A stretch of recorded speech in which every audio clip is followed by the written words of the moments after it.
The first time I saw him, he was standing in my mother's kitchen like he owned it. Not the cautious, slightly awkward energy you'd expect from a man who'd only been dating someone's mother for 4 months. No, he had his feet planted wide apart, one hand resting on the counter like he was posing for a magazine cover, and he was looking at me the way people look at a stranger who's just walked into the wrong room. My mother was at the stove, her back to both of us, stirring something that smelled like the chicken soup she used to make when I was sick as a kid. The kitchen was warm, the windows were fogged from the cold outside. I'd just driven 6 hours from Ottawa in November sleet, and my coat was dripping on the mat by the door. "You must be Lee," he said. Not a question, not warm, just a statement, like he was confirming the delivery of a package he hadn't ordered. "I am," I said, "and you're Ronald." He didn't offer his hand. He just nodded slowly, like he was deciding something about me that I'd have no say in. My mother turned around, then her face opened up in a way that made my chest ache. She looked tired. She'd lost some weight since the summer, but she was smiling, really smiling, and she crossed the kitchen in 3 steps and pulled me into a hug that smelled like her lavender and soup and the particular warmth of someone who loves you without condition. "You made it," she whispered. "Of course I made it," I said into her shoulder. Ronald watched us like we were mildly interesting television. I should explain something about my mother. She spent 31 years working as a registered nurse at the Queensway Carleton Hospital in Ottawa, mostly on the cardiac ward. She raised me alone after my father passed when I was 11. She drove me to hockey practice at 5:30 in the morning when the ice was the only thing keeping me sane after his death. She put herself through continuing education while working double shifts because she believed that staying still was the same as moving backwards. She is, without question, the toughest and most quietly extraordinary person I have ever known. She'd been alone for a long time after retiring. I worried about that. The quiet of her house in Kanata, the long winters, the particular loneliness of a woman who spent her whole life caring for others and then suddenly had nothing external to organize her days around. So when she told me in July that she'd met someone, I was genuinely glad. I asked the normal things. How did you meet? Through a friend from church at a Canada Day barbecue. What does he do? Retired. Used to be a senior manager at the Department of National Defense on the civilian side, she said, though he sometimes let people think he had a more formal military background. What's he like? He's very confident, she said, which I should have noticed was not the same thing as saying he was kind. Ronald moved in with her in September. She said it just made sense. He was paying some of her utility bills. I told myself that was reasonable. People get lonely. People make accommodations. I told myself a lot of things. Standing in her kitchen that November Friday, I noticed that the ceramic rooster she'd kept on the windowsill since I was a child was gone. The little framed cross-stitch that used to hang by the phone, the one her mother had made, was gone too. The wall calendar from her parish, replaced by a sports schedule. A pair of large boots in the entryway, taking up most of the mat so that my own boots were pushed awkwardly to the side. Small things, but I noticed them. We sat down to dinner. My mother had made roasted chicken, roasted potatoes, green beans with almonds, the kind of dinner she made when she wanted to impress without making it look like she was trying. Ronald sat at the head of the table. My mother's chair, the one she'd sat in for as long as I could remember, was now to his left. I sat across from her. He poured himself wine first. Then he poured for my mother. He looked at my glass for a moment, then poured. But it felt like an afterthought. "So," he said, settling back, "Ottawa. What do you do out there?" "I work for the federal government," I said. "Technically true. Deliberately vague. I've learned to be vague at dinner tables." "Civil service?" he said, nodding, as if he were filing me somewhere unremarkable. "Something like that." "Your mother says you've been away a lot this year." I looked at my mother. She was looking at her plate. "My work takes me away sometimes, yes," I said. "She worries," he said. "It's not fair to her, that kind of uncertainty. She's retired. She needs stability around her." I set my fork down very quietly. "I appreciate you sharing that." He looked at me for a second, then smiled. Not a warm smile, a smile that acknowledged he'd made a point and considered it one. and turned back to his food. My mother changed the subject to our neighbor's new dog. I let her. After dinner, Ronald sat in the living room with the television on. A hockey game, volume higher than was comfortable for conversation, while my mother and I washed up together in the kitchen. She handed me dishes to dry the same way she had since I was tall enough to reach the counter. He's just direct, she said quietly without me having said anything. He seems very comfortable here, I said. She was quiet for a moment. It's been good having someone. The house was very quiet. I know, Mom. He helps with things. The ever stores needed cleaning. He organized the garage. I nodded. I dried a plate. I did not say what I was thinking. Saturday morning, I came downstairs early. I'd slept poorly. The guest room was fine, but I'd lain awake listening to the house, the particular sounds of a familiar place that has quietly shifted around someone else. I wanted coffee and quiet in the kitchen to myself for 20 minutes. Ronald was already there. He was sitting at the kitchen table with a cup of coffee and the newspaper, and he had the settled air of a man who had arranged the morning specifically to his liking and would not appreciate interference with it. He did not look up when I came in. I found the coffee, poured a cup, and sat down at the other end of the table. After a moment, he said without looking up, she likes her mornings quiet. So do I said pleasantly. He looked up then. I meant that she doesn't like disruption to her routine. I grew up in this house, I said. I know what she likes. He held my gaze for a moment, then he went back to his newspaper. I drank my coffee. I looked out the window at the backyard. The old apple tree, the garden my mother kept every summer, now brown and mulched for winter. A light snow had fallen overnight. Everything was very still. He turned a page. You drove from Ottawa? Yes. Long drive in that weather? I don't mind it. Your mother said you drive an older car. I did technically. A 2019 Subaru. Perfectly reliable. I'd driven worse to worse. It gets me where I need to go, I said. He made a small sound, not quite agreement, not quite dismissal, somewhere in between. My mother came downstairs 40 minutes later, and the morning reorganized itself around him. What he wanted for breakfast, the sports segment he wanted to watch, the mild but constant current of his preferences running through every small decision. My mother moved around it all with the practiced ease of someone who has been doing it long enough that it no longer looks like accommodation, just routine. I watched. I said very little. I helped her with breakfast and we talked about her sister in Winnipeg, about the community center's Christmas fundraiser, about small ordinary things. Ronald ate, watched television, and offered opinions no one had requested. It was fine. It was all technically fine. The moment that was not fine happened Sunday afternoon. I had been helping my mother sort through some boxes in the spare room, things from when I was a teenager, old school projects and photographs, the accumulation of a life in one house. It was a kind of task that takes longer than expected because you keep stopping to look at things, to remember. We had been in there for about an hour. It was quiet and good. My mother was laughing at a photograph of me at 16 in an extremely questionable haircut, and I was pretending to be more offended than I was, and it felt for a moment like no time had passed at all. Ronald appeared in the doorway. The kitchen needs tidying, he said. To her. Not to us. To her. My mother's laugh faded. She set the photograph down. I'll be down in a bit, she said. We're just going through some things. The kitchen is a mess, he said. I have someone coming by at 4. She stood up almost automatically. That automatic standing was the thing that got me. The way she moved, not because she wanted to, but because the habit of responding to him had already become faster than the thought to question it. Mum, I said quietly, we can finish this. She hesitated. I'll come help you in a minute, I said. Sit down. Ronald looked at me. I wasn't talking to you. I know, I said. I kept my voice completely even. But she was in the middle of something. It can wait 10 minutes.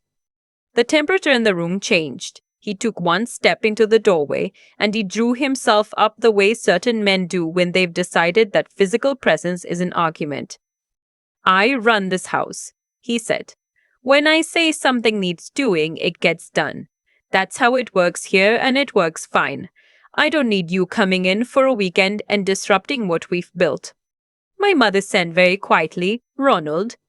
No, he cut her off. Gently, but he cut her off. She needs to understand that this is my home now. I give the orders here, and I'd appreciate if she would respect that. He said it looking directly at me. I looked back at him. There was a very long moment of silence. My mother was looking at her hands. Outside, a car drove slowly down the street, tires crunching on the packed snow. I had a choice. I have been in rooms where I had similar choices. I have learned through years of work that I don't often talk about at dinner tables, that the most powerful thing you can do in a room where someone is performing authority is to be completely, utterly calm. Okay, I said. Let's go tidy the kitchen.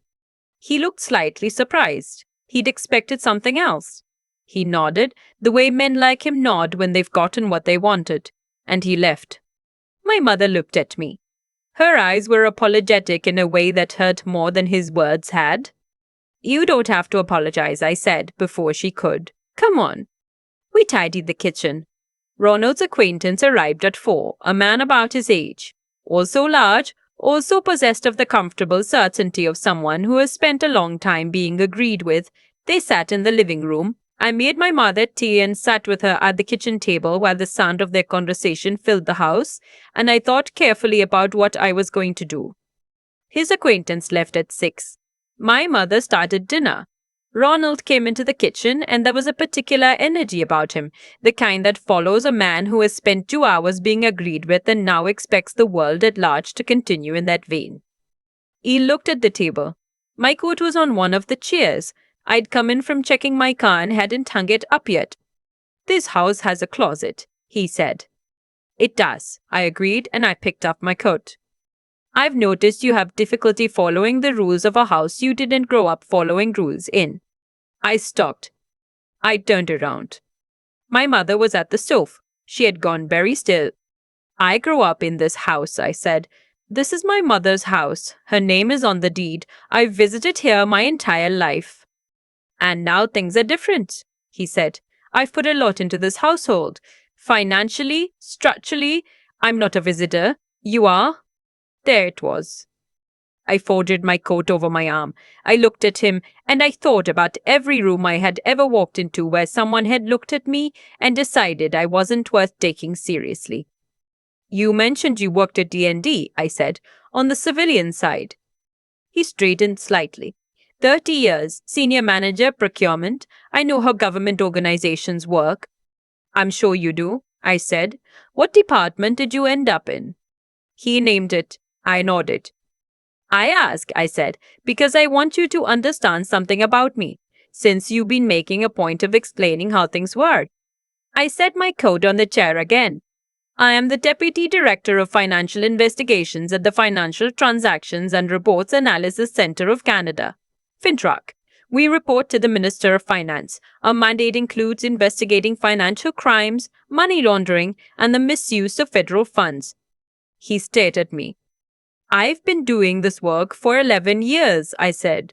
Before that, I spent 4 years as a financial analyst with the RCMP's Federal Serious and Organized Crime Division. I have security clearances that I'm not able to detail in this kitchen. I paused. I didn't mention any of this at dinner Friday because it doesn't usually make for pleasant conversation. But you've made some points about authority and how households work, and I think it's useful for you to understand who exactly you've been talking to. The kitchen was absolutely silent except for whatever was simmering on the stove. My mother had turned around. She was looking at me with an expression I recognized. It was the same expression she'd had when I was 12 and had quietly fixed the broken step on the back porch without telling her, and she'd only found out when she went to fix it herself and found it already done. Surprise and something that was not quite pride but lived right next to it. Ronald said nothing. Something was moving behind his eyes. A rapid recalculation. I recognized it. I'd seen it in interview rooms when someone realizes the conversation is not going the way they'd planned. I didn't, he started. You gave the orders, I said quietly. I heard you. I just want to make sure we're clear that the hierarchy in this kitchen is not the one you laid out. He looked at my mother. She looked back at him, and for the first time all weekend, she did not look apologetic. Lay didn't need to say any of that, my mother said. But she's right. This is my house, and she is always welcome in it. She turned back to the stove. Dinner will be 20 minutes. Ronald left the kitchen. He did not come back for dinner. My mother and I ate together at the kitchen table, the way we had when I was a teenager, and it was just the two of us, and we talked about small things, her friend's daughter's new baby, the plans for Christmas, whether the apple tree needed to come down. Ordinary conversation, easy warm, the particular ease of two people who know each other well enough that silence is not uncomfortable. After dinner, she poured us both tea and we sat for a long time, not talking, just sitting. I knew, she said finally, about the work you do. I've always known. I know you have. I didn't say anything to him because, she stopped. She turned her mug in her hands. It's hard to explain. You start accommodating and then you don't notice how far you've accommodated until someone shows you the distance. Yeah, I said, I know. She looked up at me. He's not a bad person, Lee, I don't think. I think he's a man who was never asked to question himself, and those men are very believable until they're not. That's exactly right, I said. That's exactly what they are. She nodded slowly. I've been thinking about it since July, honestly. I've been thinking about what I want the rest of this to look like. What do you want it to look like? She was quiet for a moment. Outside, it had started snowing again. A gentle, heavy snow, the kind that makes the whole street go soft and muffled. I want my rooster back on the windowsill, she said. I laughed. It surprised me. A real laugh, sudden and genuine. Then we'll get the rooster, I said. She smiled. It was the tired smile of someone who has been carrying something longer than they should have and is only now setting it down. I put it in the hall closet. He thought it was cluttered. The rooster that Grandma gave you. That very one. I got up. I went to the hall closet. Behind a stack of Ronald's jackets tucked on the lower shelf was the ceramic rooster, a fat, ridiculous, cheerful thing that my grandmother had brought back from a trip to Quebec City when I was 3 years old. I carried it back to the kitchen and set it on the windowsill. My mother looked at it for a long moment. Then she picked up her tea. He's leaving, she said. I've already decided. I just needed to say it out loud to someone. I know, I said. I'm not lonely enough for this, she said. I thought I was. I was wrong. She said it simply and clearly, like someone who has worked in hospitals for 30 years and knows how to say true things plainly without drama. Ronald moved out 11 days later. He took what was his. My mother watched him carry the last box to his truck from the living room window, her arms crossed, the ceramic rooster on the windowsill behind her. She told me on the phone that night that the house felt like it belonged to her again from the moment his tailgate closed. I visited at Christmas. She'd rehung the cross-stitch by the phone. The sports schedule was gone. Her chair was back at its end of the table. We made her chicken soup, the real version, the slow one that takes all day, and ate it at the kitchen table while the snow came down outside. She told me about a new program at the community center, a weekly lunch for seniors she'd started volunteering at. She had that particular energy she gets when she's been useful to someone. The specific brightness of a woman who was born to take care of people and has found a way to do it that doesn't cost her herself. After dinner, she looked at me across the table and said, "Thank you for the weekend." "You didn't need me," I said. "No," she agreed, "but it helped to have you there." That's the thing about my mother. She spent her whole career knowing when a patient needed intervention and when they needed to be trusted to find their own way. She applied the same principle to herself. Eventually, she got there. I drove back to Ottawa the next morning in clear, cold winter light. The highway almost empty, the fields on either side wide and flat and stretching all the way to the horizon. I had 3 briefings the following week and a report due to the minister's office by Friday and 1,000 ordinary things waiting for me at my desk. But for that drive I just drove, the road clean ahead, the sky pale blue and enormous. And I thought about my mother in her kitchen with her rooster on the windowsill, her house finally quiet in the way she chose. I still think about that ceramic rooster. It sounds like a small thing. A ceramic bird, painted in garish colors, bought at a Quebec City gift shop decades ago by a woman who is no longer alive. But when I carried it out of that hall closet and set it back on the windowsill, my mother looked at it the way you look at something you thought was gone for good.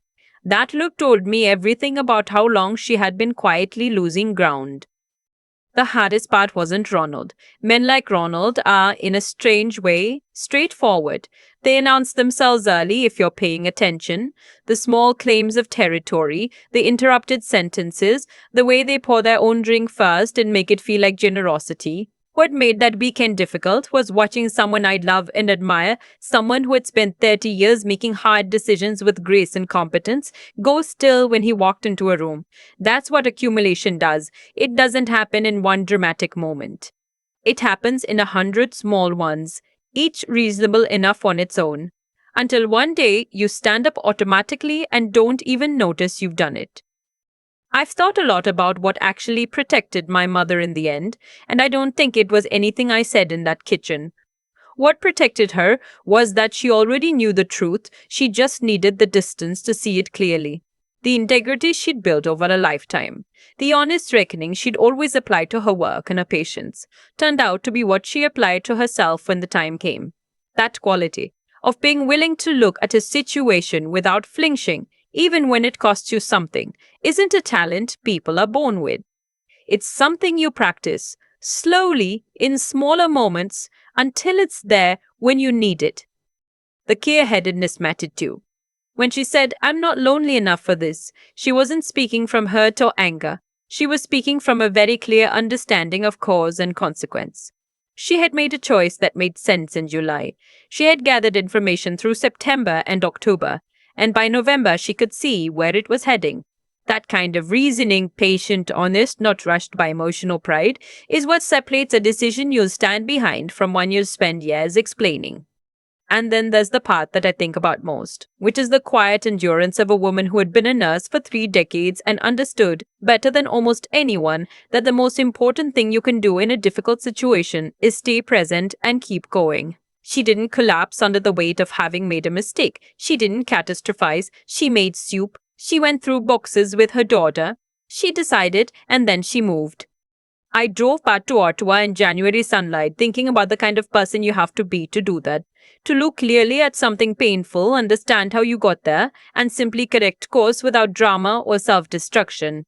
My mother didn't need rescuing. She needed maybe a weekend where someone else was steady so she could think. The rest she did herself.